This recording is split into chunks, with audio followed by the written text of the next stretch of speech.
శ్రీమాత్రే నమః. అందరికీ నమస్కారం అండి. ఈ వీడియోలో ఈరోజు పంచాంగ వివరాలతో పాటు ఎటువంటి విధి విధానాలు పాటించాలనేది తెలుసుకుందామండి. 2026 ఆగస్టు 13 గురువారం పంచాంగం.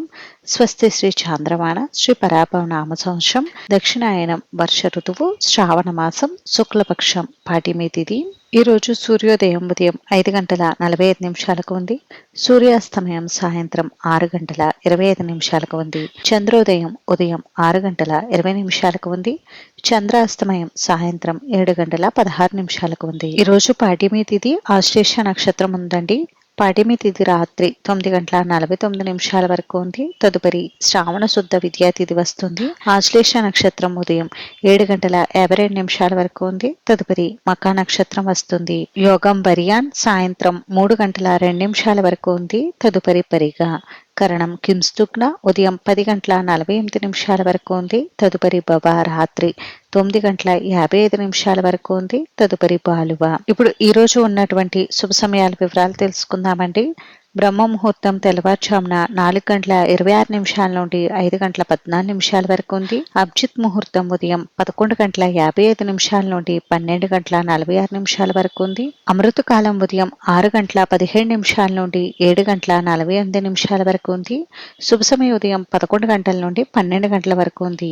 ఇప్పుడు ఈ రోజు ఉన్నటువంటి అశుభ సమయాల వివరాలు తెలుసుకుందామండి. వర్జం రాత్రి 7:25 నుండి 8:57 వరకు ఉంది. దుర్ముహూర్తం ఉదయం 9:58 నుండి 10:49 వరకు ఉంది. తిరిగి తదుపరి దుర్ముహూర్తం మధ్యాహ్నం 3:05 నుండి 3:57 వరకు ఉంది. రాహుకాలం మధ్యాహ్నం 1:30 నుండి 3:30 వరకు. యమగంటం ఉదయం 6 గంటల నుండి 7:30 వరకు. గుళిక కాలం ఉదయం 9:11 నుండి 10:46 వరకు ఉందండి. ఇంక ఈ రోజు విశేషతలు వచ్చేసి ఈ రోజు నుండి మనకి శ్రావణ మాసం అయితే ప్రారంభం అవుతుంది. ఇంక ఈ రోజు మంచి రోజా కాదా అని అంటే ఈ రోజు అంతా మంచి రోజు అయితే కాదండి. అంటే ఈ రోజు పంచాంగం ప్రకారం చూస్తే ఈ రోజు ఎటువంటి శుభకార్యాలు నిర్వహించుకోవడానికి అంత అనుకూలంగా అయితే లేదు. ఇప్పుడు ఈ రోజు ఎటువంటి విధి విధానాలు పాటించాలనేది తెలుసుకుందామండి. ఈ రోజు తిథివార ప్రకారం చూస్తే శ్రావణ శుద్ధ పాడ్యమి తిథి గురువారం కావడంతో గురుగ్రహానికి సంబంధించినటువంటి దేవతారాధనకు ఈ రోజు అనుకూలంగా ఉంది. అంటే గురు దత్తాత్రేయ దక్షిణామూర్తి స్వామి వారికి పూజ నిర్వహించుకోవాలి.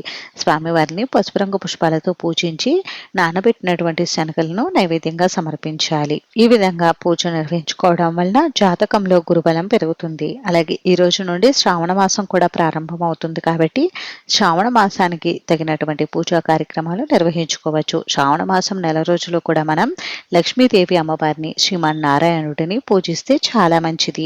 అలానే ఈ శ్రావణ మాసంలో ముఖ్యంగా పరమేశ్వరుణ్ణి గౌరీదేవిని కూడా ప్రతినిత్యం పూజించాలి. ఈ శ్రావణ మాసం నెల రోజులు కూడా ఇంట్లో పూజ ఏ విధంగా నిర్వహించాలనేది నేను ఆల్రెడీ వీడియో పోస్ట్ చేశానండి. ఎవరికైనా ఇంట్రెస్ట్ ఉంటే ఛానల్లోకి వెళ్ళి చూడండి. ఈ శ్రావణ మాసం నెల రోజులు కూడా సాత్విక ఆహారం తీసుకుంటూ సాత్వికంగా జీవనాన్ని గడపడానికి చూడండి. అలాగే మీకు శక్తి కొలిది దాన ధర్మాది కార్యక్రమాలు నిర్వహించుకోండి.